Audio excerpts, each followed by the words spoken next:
I guess I will go ahead and start with some of the preliminaries and just to welcome people. This is Tzedek Chicago Hebrew Learning Community. We are a part of the Tzedek Chicago congregation, which is centered in Chicago but has members all over the world. And we've been meeting for several years now. Ordinarily, we meet on Sundays for about an hour and discuss some aspect of Hebrew, which might be a specific text or questions about the Torah portion. Right now, we're studying Job when we don't have anything else more pressing going on. And one topic that comes up all the time is the gender in Hebrew, how gender is built into Hebrew in a way that it is not in English and that people struggle with for a lot of different reasons. And so we have approached the topic kind of from the outside, but finally decided to ask somebody who really could give us a good, solid grounding. And we are just so thrilled that Brin Solomon agreed to join us. Brin is a friend of a friend and was recommended to us to come and offer this session, and we're just delighted that it was willing to do that for us. Some people might be familiar with Brin's work with the inclusivesiddur.com, the Siddur Devar Chadash, which if you're not familiar, we'll put this stuff in the chat in a little while. You definitely should check out, and that's one of the places that I first met Brin's work. I also was in a small class that Brin taught in a different congregation, also a virtual kind of a thing. And I am just thrilled that we have this opportunity together. We only have the hour, so I'm not sure if we're going to get to everybody's essentials about a non-binary Hebrew. And we also threw in there the topic of how we talk to and about God. So that's like all those things could be a year right there. But we're gonna give it our best. And Brin is going to give a presentation, and then we'll have time for discussion and questions at the end. And while it's usual Tzedek policy that people do chat a lot, we thought maybe because this is a complicated thing and because Brin won't be able to see the chat once it starts to present, that we not like chat all the time and just put questions that then we'll raise for Brin when that time comes. And just a few things about its background. Brin majored in composition at Yale University and has an MFA in musical theater writing from NYU, the Tisch School, and has done full-length musicals and a lot of different interesting work that is musical and not necessarily related to non-binary Hebrew, but has also done this really intense work with the inclusive Siddur, which is inclusive in many ways beyond gender. And in the chat, we're going to put a link for a very cool thing that is coming up. Brin has I guess authored, composed, I'm not sure the exact word, a queer opera of Act One of The Merchant of Venice. And I do have that link right here, so I'm going to pop that into the chat. And it will be streamed, so it's an opportunity to check out something very cool that Brin is working on in the more musical aspects of its work. So I think that's plenty. I hope I said things that were orienting and useful. And I guess I do like, I feel a little like, I don't know, like it's hard for this to sound not over the top, but I really am just so thrilled that Brin is willing to bring its work to us. And this is just such a cool thing. And so I'm going to mute myself. Brin is going to start presenting and will be sharing their screen. Well, I'll let Brin. Um, Hello. Thank you for that lovely introduction. It's such a pleasure to be here. I've heard many wonderful things at Tzedek Chicago, and I'm excited to get to know some of you, even in this sort of brief and remote context. Um, so, in terms of how this hour is sort of going to play out, I want to give a little sort of framing setup for how I personally came to this work, and then sort of do a cursory overview of some basic non-binary Hebrew forms. I do want to sort of flag at the outset. I have taught like an in-depth course on non-binary Hebrew, and that was like 6 weeks of 2-hour classes, one a week. So we will not be getting into absolutely all of the nuts and bolts. But I hope that even sort of looking at the big picture will give a sense of how some of these non-binary forms fit into existing Hebrew grammar patterns. And will sort of help start getting some of these sounds in your ears and start sort of helping explain how they work. Um, and so that it's not just all like abstract grammar theory, because I know not everyone has my like overjoyed experience of reading through grammar books for fun. I want to take an excerpt from a prayer and sort of look at the standard gender version of it and then the non-binary version of it. Um, so that you can sort of see how it fits in and how some of these replacements work. Um, then I'll close out with some thoughts about names for God, and then we'll take questions. So that's sort of the structure. Um, I came to this work from a place of trans Jewish dissatisfaction. To be quite open, I think you've sort of, it sounds like this has come up in your group as well. Being a non-binary person and encountering the like very rigid gender binary of Hebrew was very frustrating to me as I was learning Hebrew in liturgical contexts and was starting to deepen my prayer practice. Because it felt, the prayer book would have an alternative for like men should say this and women should say that. And I'm like, well, I'm not either of those. So what do I say? And my rabbis were like, what a great question. We don't know. Um, and then around 2018, a friend of mine, Cantor Zevi Tovlev, sort of visited my shul and like helped co-lead services as part of their rabbinical internship. And they did a couple of very short prayers using something called the Non-Binary Hebrew Project, which was then brand new and I had never heard of, and I was very excited to hear about. The Non-Binary Hebrew Project is the work of Lior Gross and Eyal Rivlin. They are out, well, at the time they were out in Colorado. I think they have both gone to different places now. But the Non-Binary Hebrew Project website is still up and is still sort of the foundation of my work. As I was putting together the prayer book, I wound up making some changes to their system. So the non-binary Hebrew that I'm going to be going over today is not identical to the non-binary Hebrew that you'll find in the non-binary Hebrew project. And I know that there are some people who are a little stressed about that. They're like, oh, there are these different options, and there isn't just like one standard thing. Um, and as someone who loves standardized things and verb charts, I feel that anxiety. I share that anxiety. Um, and at the same time, I think it is beautiful and wonderful when language is different in different places and when different people have their own ways of using language. And I think there is something actually very beautiful about having choice and freedom and lots of different options when it comes to how we use language, how we talk about ourselves, how we talk about God, how we relate ourselves to God. Just as I think it's beautiful and wonderful when different people have very different approaches to gender and to understanding themselves and the people around them in the world in that way.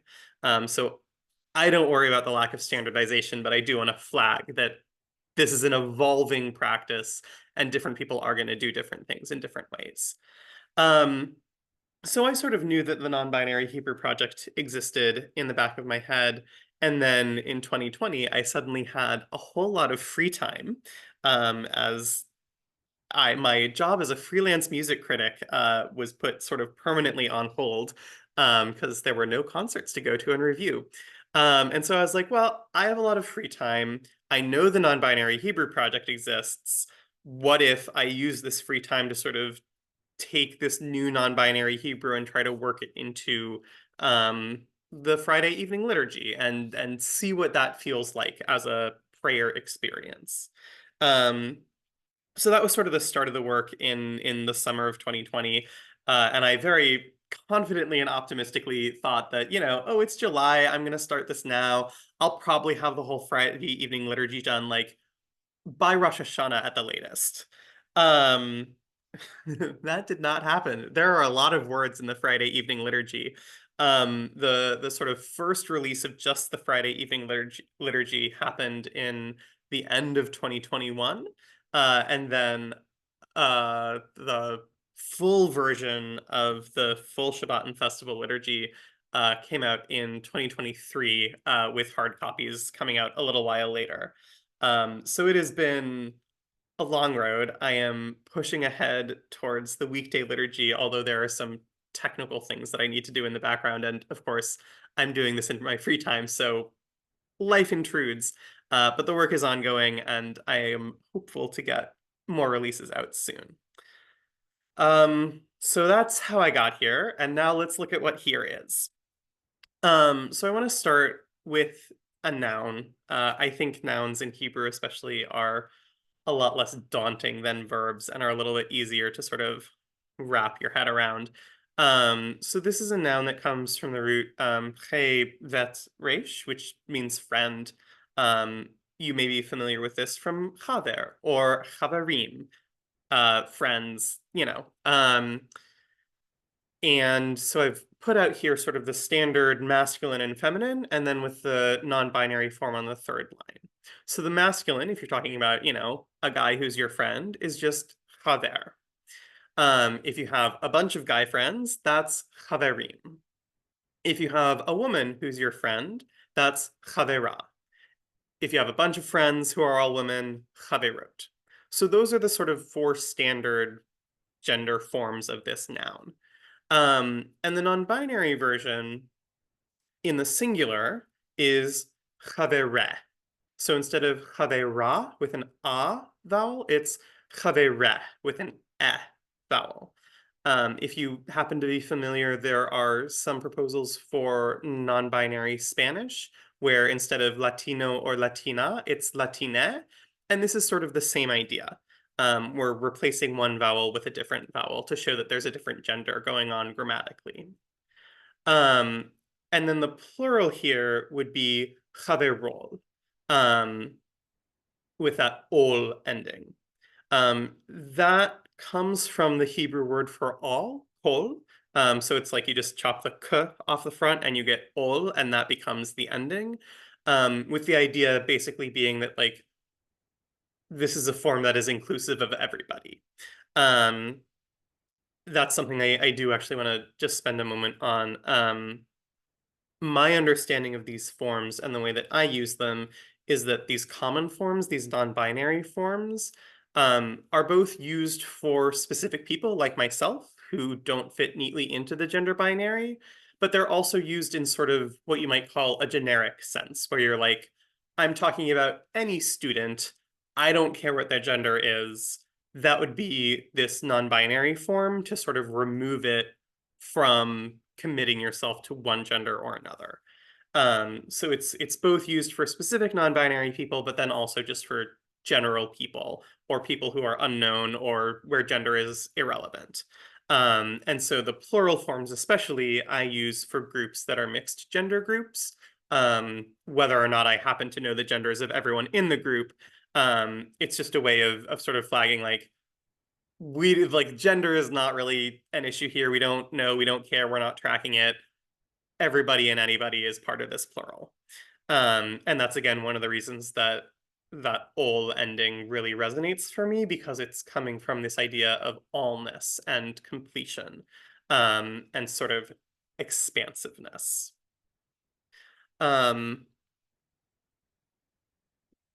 These two endings, this for the singular and the ol for the plural, are then going to be threaded through many other non-binary forms. It's not absolutely every non-binary form. There is a lot going on with Hebrew grammar, as I am sure you're all aware if you spend a lot of time studying it. But those are sort of the home bases, as it were, for a lot of these non-binary forms. So if you can sort of hang on to those and keep an eye out for them as we move forward, I think a lot of this will start to feel less like random new endings and more like an actual system that's worked in to the broader Hebrew grammar. So that's what nouns look like. Again, we don't have a ton of time together, so I'm not going to do a super deep dive on all of the possible like extra forms nouns can take. And instead, I want to sort of do a broad view and look at some other parts of speech just to give a taste of the whole thing. Um, and I think that'll be a little bit more helpful than like tackling all of the construct suffixed pronoun forms, which it's very easy to get lost in the weeds. Um, so after nouns, pronouns. Um, the good news is that in Hebrew, first person pronouns are already gender neutral. So ani, I, everybody says ani. There's no gender distinction there. And us, anu, everybody says us. There's no gender going on there. So we don't have to worry about that, and that's very nice. But in the second person, unlike in English, there is gender. So words for you and your, these are gendered in Hebrew in a way that they're not in English. And these pronouns are very common in liturgy because we spend a lot of time talking to God or God talking to us. And then God talking about us and us talking about God. And so these second and third person pronouns show up all over the place. In the masculine, the second person singular for you is ata. You might know this from blessing formulas. Baruch ata Hashem. The non-binary version of it is just ate. So that vowel comes back. Instead of ata, ate. And then in the plural, the masculine, which isn't on the screen because I ran out of space, instead of the masculine being atem, the common is atel. So that lamed comes back here to mark the non-binary plural. Atel, you all. So if I were giving this in Hebrew, which I could not, I am not that fluent in Hebrew, I would refer to you when I'm talking to the whole group as atel. And then if any of you were referring to me in the singular, you could say ate. In the third person, we again have that vowel coming through in the singular. So we have he for a non-binary third person. And in the plural, we have hel for them. The plural when you're talking about a group of people, but not talking to that group of people. So if you were saying, you know, God is so great because God is love, and treating like God as a pronoun in English in the way that people do. In Hebrew, you could say he, ahava. God is love in like the third person pronoun that way. Again, I'm going to be moving through this fairly quickly, and there will be time for questions if you have specific questions towards the end. But I want to push ahead into verbs because verbs take so much time. As I said, there is a 6-week version of this presentation, and 4 of those weeks get spent on verbs. So again, we are not going to cover every single thing that the Hebrew verb can do. But because some of the verb forms do start looking a little bit different than the noun forms, I do want to actually sort of go over them in a little bit more depth instead of just being like, oh yeah, verbs are similar. So I want to start with the participle. The participle, for those who might want a refresher, is often used as the present tense in Hebrew liturgy, but can also be used as sort of a noun for a person who does whatever the verb is, or as an adjective, describing the way in which someone is doing something or otherwise functioning as adjectives function. So for this example, I'm going to be using the verb shin mem resh, shamar, which means to guard, to keep, to watch over. If you do Lechadodi in the Friday night service, you might recognize this from the first verse. Shamor v'zachor b'dibor echad. Keep and remember in one word, talking about the Sabbath. Um, and this is a nice verb, both because it's very common and very central to the liturgy, but also because it doesn't have any like weird things happening with the consonants. So we can focus on the actual forms themselves as opposed to being like, where did the nun go? So the participle, looking at sort of the standard forms first. The masculine for this would be shomer. So you might know this from calling someone Shomer Shabbos. That's what that means. Shomer Shabbos is someone who guards or keeps or watches Shabbat. A shomer would also be someone who, you know, in an ancient city is the guy standing on the wall watching the road to make sure there aren't any enemy threats coming, the guardian, the watcher, the watchman. And if you have a bunch of them in the masculine, it's shomerim. So one shomer, two shomerim, guardians who are men. If you have guardians who are women, in the singular, that would be shomeret. So you know, a woman who keeps kosher and doesn't do any work on Shabbat and won't light lights on Shabbat. Shomeret Shabbos, you could say. And the plural would be shomerot. So some of these endings, the im and ot especially, will hopefully look a little familiar from standard nouns that you've encountered. But the singulars with the er and the eret are a little bit different than the like ah endings of chavera that we talked about earlier. And similarly, when we get to the non-binary, the grammatical common, the singular is shomere. So we have that vowel coming back, but it's a little bit different because the stress is in a slightly different place. So it feels a little more, to me at least, like tossed off at the end. We're not like leaning on it in the same way. But if I am, you know, waiting at the window for a delivery to come so it doesn't get stolen by a package thief, then I would be a shomere. And the plural would be shomerol with that ol ending coming back in. So those are how participles work in this system. And as I said, those can be used as present tense verbs. They can also be used as nouns or adjectives. The participle in liturgical Hebrew is very versatile. Coming into the past and future tense, this is again a selection of forms. It is not all of the forms, but I tried to pick ones that are more common that you'll see in liturgical contexts as opposed to some of the forms that the liturgy doesn't use as much, just because of how liturgy functions and which specific modes of Jewish text get pulled into the prayer book. So if I wanted to talk about someone, if I'm talking to someone and I'm like, you did a great job when you guarded the wheat from mice last week. That would be shamarte. So there's that vowel coming back, but there's no he on the end this time. It's just under that final consonant, shamarte. And then if I'm talking about that person, not to their face, but in the third person, you know, they did such a great job when they guarded the wheat, it would be shamare. So that vowel again, holding strong between these two.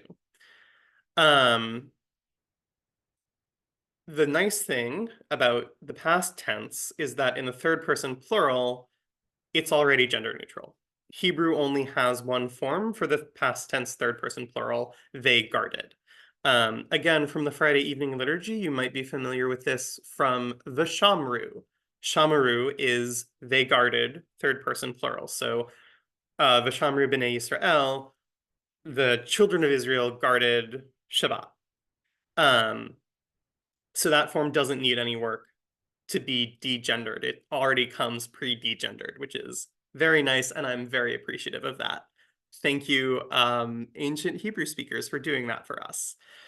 The future tense is also a little nice because the way you get from the second person to the third person is very mechanical.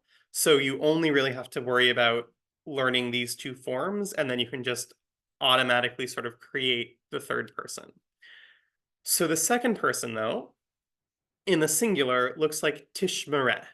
So it has that ending again, tishmereh. And the plural keeps that ol ending, tishmerol.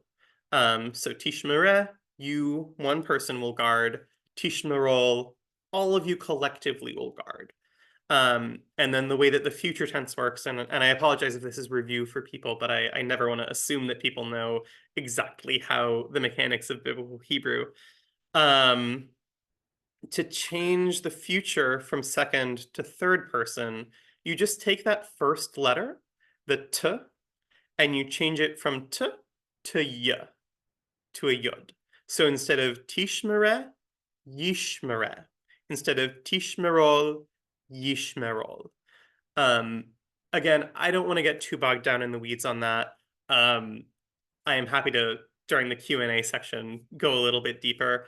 Um, but I think if you are very curious and you pull up a verb chart, you will see the sort of change from second to third there. And I just want to give you a taste of that in this very quick whirlwind tour of how all of these verb forms work.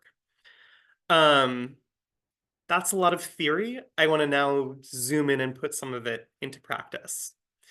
So in the evening service,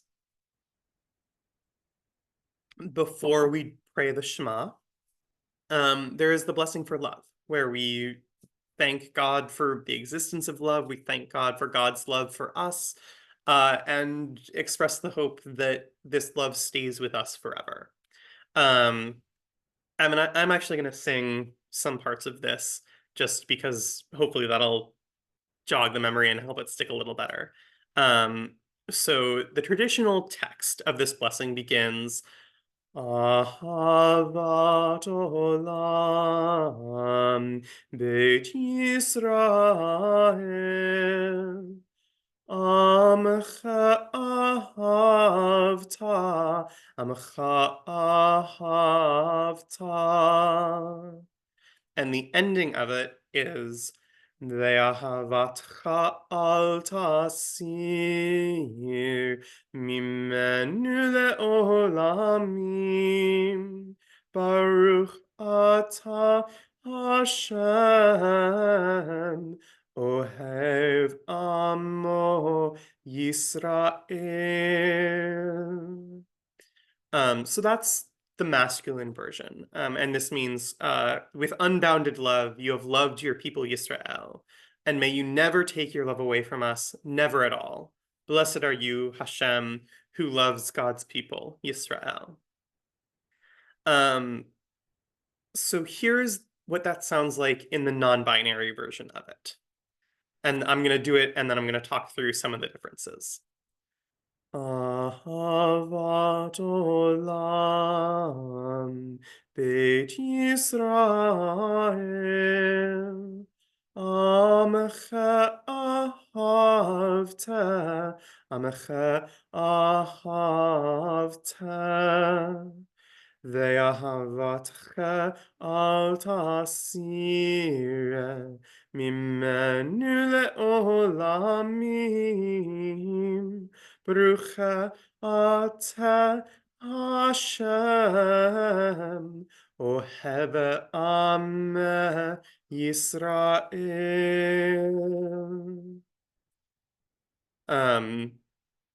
So many of these words don't actually change. Ahavat olam is ahavat olam, unending love.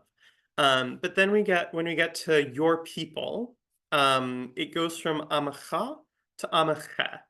And you have loved goes from ahavta to ahavte. So you can see that going to thing that happens a lot with these non-binary forms. Later, at the end of the blessing, al tasir is future tense. The masculine is tasir. And you can see that ending coming in with al tasira. Don't take away your love from us. And I do just want to pause here for a moment. One of the reasons I chose this specific text is that I think it shows both places where these non-binary forms don't change the number of syllables. So ahavta, ahavte, same number of syllables. It's three in either case.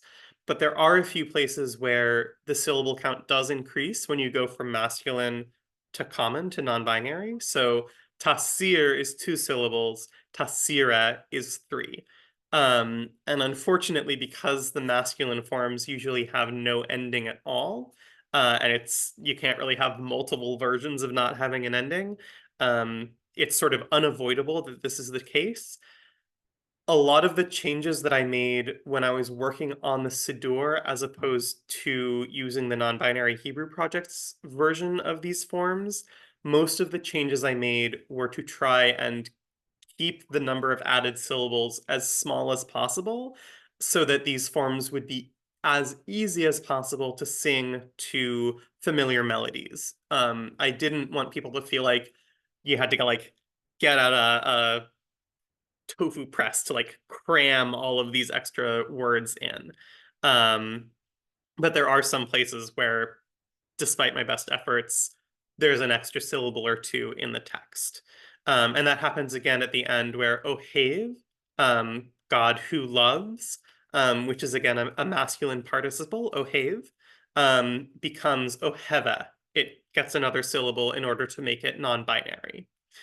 Um, so I hope that sort of starts to get this in your ear. I want to move on to talk about names for God, but of course, if you want to come back to this or to other prayers during the Q&A, please do so. So one of the things that I did in the Siddur was to use a lot of different names of God when I was transliterating and transcribing and translating the sort of four-letter name that we do not speak out loud traditionally. Um, and I've put a selection of them up on the screen. This isn't every single one that I use, but it hits the high points, I think. And you'll notice that I've given sort of the transliteration of the name, like Shekhinah, Shomera, Havaya, and then a translation, Kindler, Presence, Guardian, Existence. And then in parentheses, a little note about where it's used in the Siddur. Because there were really two reasons that I wanted to use all of these different names of God. The first reason is sort of very prosaic. The Siddur is very long. It's about 800 pages of prayers. And it can be hard to find your way between things when you're like trying to find a specific prayer. You're like, oh, I flipped it open, but like, where is it? What's going on? And also, I think as you're davening a long prayer service, there can be moments of like, where are we in the service? Like structurally, what's happening? Like we're just saying a bunch of text, but like, are we in a new section? Is this still the same section? And so I use these different names pragmatically as signposts. So Ha'in Sof is the infinite, and it is used in the Torah service. So if you're looking at a prayer in the Siddur and it says the infinite, you know, okay, we're in the Torah service. And that's true in the morning Torah service, in the afternoon Torah service, the festival Torah service. That sort of links the Torah services together as a way of signaling, like, okay, you're seeing this name of God. This is where you are in the prayer. And I also tried to pick names that I thought were sort of related to or captured some aspect of the prayers that I was using them in. So in Yizkara, the service where we remember those we have loved and lost, I used Zochera, the memory keeper, because it's a service that is all about remembering those who have had an impact on our lives. For the blessing of the new moon, I used Hasodet, the secret one, because that service is very mystical and it also happens at night and it's very like we're getting together and like experiencing the mysteries of the cosmos. And so we're sort of digging into these Kabbalistic secrets. And much of the text of that service is cryptic and elusive and not necessarily just coming out and saying exactly what it means on the surface. So I sort of hoped that these names would help people using the prayer book find their way through the prayer book. But I also really wanted to use as many different names as I could because it feels important to me to capture the idea that there isn't just one correct way of understanding and approaching God. I think there is tremendous richness, and I think it is like vitally important to Jewish community that we preserve and wrestle with and coexist together with very different ways of approaching and understanding and discussing God. And so some of these names might resonate more for you than other names. And for the person in the next little Zoom box, different names might resonate more than others. And I think that's good. And I wanted to sort of put all of these in to really emphasize that I want people that develop their own relationships with God and their own understandings of God and their own ways of using language to interact with God uh, as a way of encouraging that and also of encouraging. I'm not the last word on this. I don't have all of the answers to the true nature of the divine. I am just coming at this from my little corner of New York, with my specific life experiences that make me push some of these to the fore in ways that might not resonate with you. And I want people to feel empowered and confident to take the ones that resonate with them, even if they're ones that don't resonate with me, and use those and work them into their own practices of Judaism and of relating to God.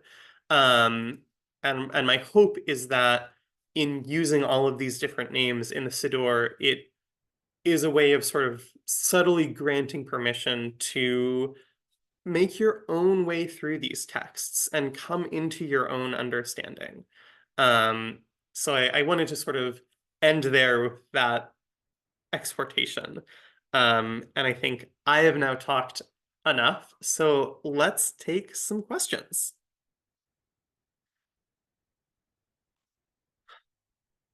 Virginia or Glauber, can I ask you to sort of Yeah, help moderate a little bit? Yeah, I will do- I'm going to jump in with one question, which is about the pronouns for God. One thing I really like about the Siddur Devar Chadash is the introduction of that boy. I don't know if that was something you planned to discuss, but can you say a little bit about that? Yeah, absolutely. So this wasn't something I was planning to discuss, but I can pull it up quickly on the website. Just because I was focusing on the Hebrew for this.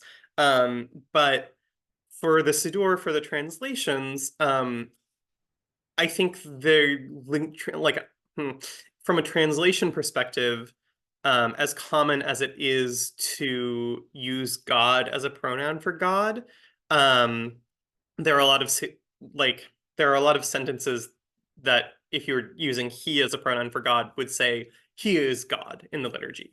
You know, blessed is Hashem because he is God. And when you translate that as God is God, I think it makes it sound more tautological and circular in translation than it is in the Hebrew, and I that felt like an important distinction to catch. But I also didn't want to use an existing pronoun for God just because I didn't want to I didn't want to imply that like that's the one true pronoun for God and like all the people who use that pronoun are like closer to God than people who don't. And so I came up with this neo pronoun that I use in the Siddur, and I don't know if you can see my mouse, but the bulleted list has sort of all the forms of it. And I was sort of riffing on I've heard this idea attributed to Maimonides, although I have not done all the reading. So I can't give you a specific citation from Maimonides, but there's this idea that you can't say that God is X or God is Y. Um, you can at best say that God is not X or God is not Y.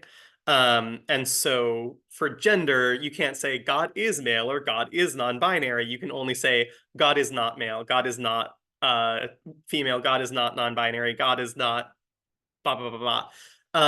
And so to me, that suggests the idea of like, oh, like where humans have a gender, like God just has, there's just a void. You can't, there's nothing there. It's like a mistake to even ask the question. And so it's built around the word void, as sort of a playful reference to that, and also just I think as a way to signal that like God has something different going on than people do. Like God is not just a guy, you know? Cool. Thank you very much. And Joey put in the chat a quotation from Psalm 94 and is mentioning that the pronoun zir, is that how you say that? I don't know, is interesting. Is that Joey, did you want to say anything more, ask a specific question, or just share that? Well, to share and also to ask the pronunciation, because yes, I did copy it from the inclusive Siddur. So this isn't the traditional language, but Brin's translation. Yeah. So hang on. I just want to try to find in the chat the specific line so I can address it more directly. Close to the end. Yeah, oh yeah, yeah, yeah. Great, thank you. Yeah, so I would pronounce this zir. Happy the person you chasten, to make quiet for zir in days of evil until the wicked turn to repair. So one of the things that I did, there are a lot of prayers and psalms and moments in the Siddur that talk about people. You know, happy the person who walks in your ways. Let anyone who meets me think well of me and I think well of them. Um, that sort of thing. And when there are specific people, when pronouns are being used for generic people in the Siddur, I wanted to capture the fact that like there are a lot of different ways of relating to gender on Earth among people. And so while God is one, people are many. And so I wanted to use as many different neopronouns as I could, just to put as many different kinds of non-binary people actually in the liturgical text, because that's something that I have often felt missing when all of the generic pronouns for humans are he or she, and I'm like, but there are other people in the world, and there are, this is, I don't want to get too far into this, but there are specific friends of mine who I happen to know resonate a lot with certain prayers, and some of them use neopronouns, and in some of those prayers I was like, I'm going to use your neopronoun for this prayer as like a little Easter egg for you. So that's what led some of that. Wow, that is so cool. And I thought it was great, the different names of God and how they come from different parts of the service. I don't think I ever really noticed that before. And that the thoughtfulness of attaching pronouns and names for God to specific situations is really lovely. But I don't want to keep talking if other people have questions. I don't see people can use the reaction raise hand if they want to speak out a question, or they can put it in the chat. I think some people might just be absorbing all of this. It was kind of a lot. But and while people are getting their questions together, or at just because it is on my mind, the I think maybe I'd say fluidity or diversity of ways that people in God are addressed in the Siddur Devar Chadash are really, even if you don't use it to pray with every day for whatever reason, I really recommend you check it out, and it will change, I think, your relationship to prayer, or your relationship to anything. I don't know. I that's one of the reasons I was so excited to have Bryn with us, is that this work has already been a big part of how I have adapted how I think about God and how I think about prayer. And I hope that works for other people as well. And Raven has put something that I don't understand, even though I know Raven has in the past told me what apophatic theology means. And I don't know, and I'm sure that was meant as just an aside, but Raven, if you want to say something, you're welcome to speak up. The other thing that Raven put in the chat was a gender God. And I think that is an important thing for us to be. I'm old enough that I went through, okay, everything's going to be good if we just call God feminine language once in a while, like not so much. And interestingly, the first recorded use of the word agender was on an internet forum in reference to God. So do with that whatever you want. But actually, apophatic theology, the concept Brin was referring to earlier about you can't really talk about what God is, but more what God is not. That's what apophatic theology is, and it's common. It's very popular in a lot of mystical traditions, and you find it in Neoplatonism, and there's a lot of different places where that pops up in sort of religious. Yeah, I mean, and I'll also say, I'm a musician. I think that may have come across from my bio. All of my degrees are in music. Um, and as much as a lot of this work is very intellectual, I think, as a musician, as a composer, a lot of what I'm doing is the opposite of intellectual and the opposite of reason. I'm sitting at a piano and having an emotional experience and trying to make sounds that capture that emotional experience, which is a very weird thing to try and do if you think about it. I'm gonna like make the air wiggle and that's gonna like make you sad. That's weird. That's bizarre. And I think that for me, a lot of how I relate to my art making is in this very like, I don't know how to put this into words, so I'm gonna put it into sounds. And for me, I think the idea that like you can't put God into words feels very related to that and feels very related to my practice of making art and of trusting that things that can't be put into rational sense in language are still like real and moving and powerful. So I don't know if that's useful, but that's what you reminded me of.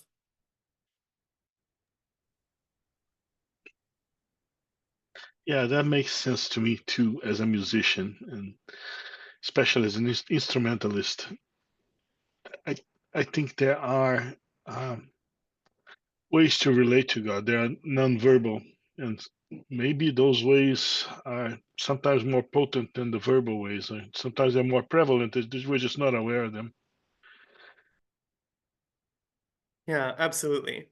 I think I say this in the introduction to the Siddur, but like for all that it is 800 pages of words, I really don't want to give the impression that I think only words and only like thinking carefully and logically are the only ways to God. I want it to be a resource, but not like rule book that you have to adhere to. There's a question from Stephen. Stephen asks, is the inclusive Siddur being adopted by shuls or just used for individual prayer? So to my knowledge, no shul has like bought 100 copies so that they can just pray out of it. Although if anyone hears about that, please do let me know.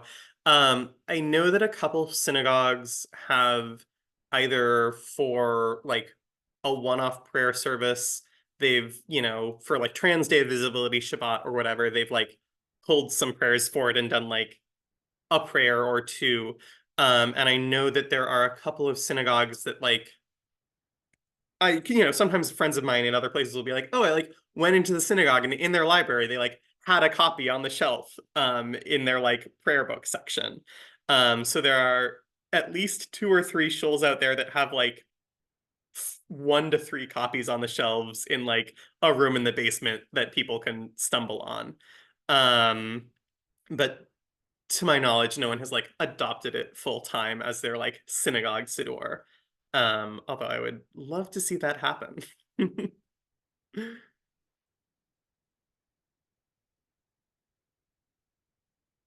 There's also a question in the chat about is there sheet music or recordings that help with the additional syllables?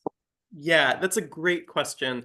Not yet, but I would like there to be. The sort of two big holdups are one is like the very pragmatic stuff of like copyright law, where like in order to make a recording of this popular tune, technically I would need permission from the copyright holder because I'm changing the words, and like maybe people wouldn't care, but also sometimes people do care, and I don't want to like accidentally get sued. Like that's not a good time.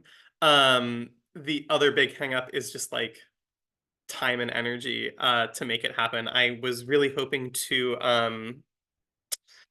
the prayers for dew and rain for Passover and Shemini Atzeret, Tal and Geshem, I think are both really beautiful prayers with really beautiful melodies. And also, I think because they happen so rarely, the text is much less intuitive to like adapt to a familiar melody.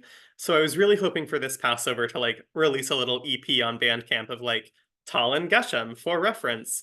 And then my husband had to have surgery last month, and now many things are in chaos, and I'm like, I think this is not going to happen for Passover, but maybe for Shemini Atzeret, God willing, we can only pray. So I would like that to happen. It's just logistically there are a lot of steps to it, and unfortunately I do not have infinite time and energy, and I'm working on fixing that, but it turns out perpetual motion machines are hard to make, so. Can I ask you to stop sharing just so we Oh, can see your yes. face in the recording? Sure. There you go. Thank you. Hello, here I am. Thank you. Absolutely. Yeah. And there's a question in the chat about where you are in the process in terms of the weekday Siddur, although I guess that goes toward more of your infinite time. Yes. So yes, the current hang-up, there is a lot of text in the Siddur that is repeated. So the Hatzi Kaddish, for example, shows up like 15 times in total. Right now in the Siddur, it's like one long document, and so there are like 15 copies of that. Anytime I find a typo in that, that means I have to fix it in 15 places in all three versions of it, the plain text, the HTML, and the PDF. And this will only multiply exponentially with the weekday version, which also repeats the Hatzi Kaddish a whole bunch of times. So the current project is trying to figure out, because like computers are very good at doing the same thing over and over and over again. And there is a program that will let me like have one copy of the Hatzi Kaddish text and then just like cite it, and the computer will be like, oh yeah, Hatzi Kaddish goes here and here and here and here, so that when I need to fix a typo, I need to fix it once instead of needing to like hunt it down 24 times. So the current project is like converting the Siddur on the back end to that, which is slow and technical work because computers don't like to think in Hebrew. But then once that is done, it will be a very easy lift to get the weekday version out because so much of the text is already in the Shabbat and Festival version. And I do already have a cover for it, and I do already have like thoughts about like the two prayers I need to add for the weekday version. I just need to train my computer to think in Hebrew.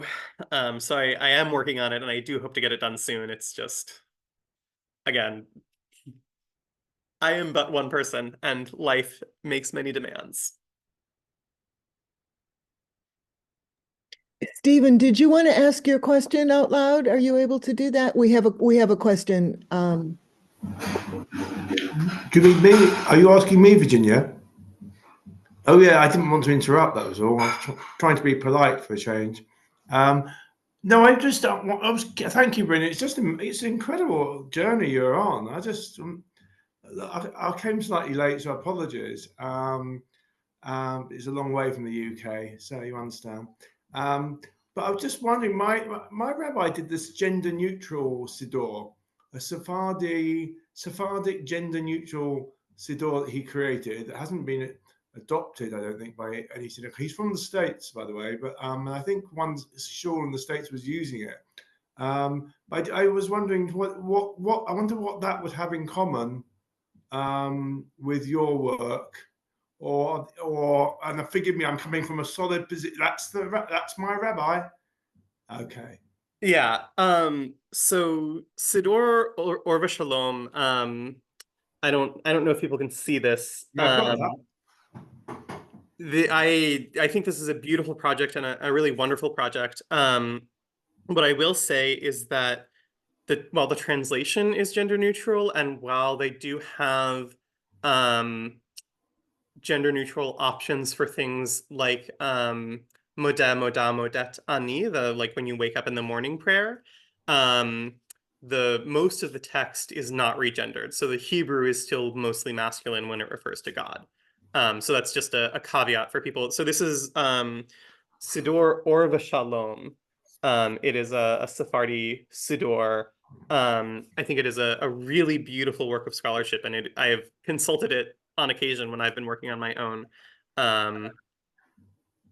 So the non-binary Hebrew that is in here is very similar to the non-binary Hebrew that I'm using, but there's much less of it because their project is a little different than my project.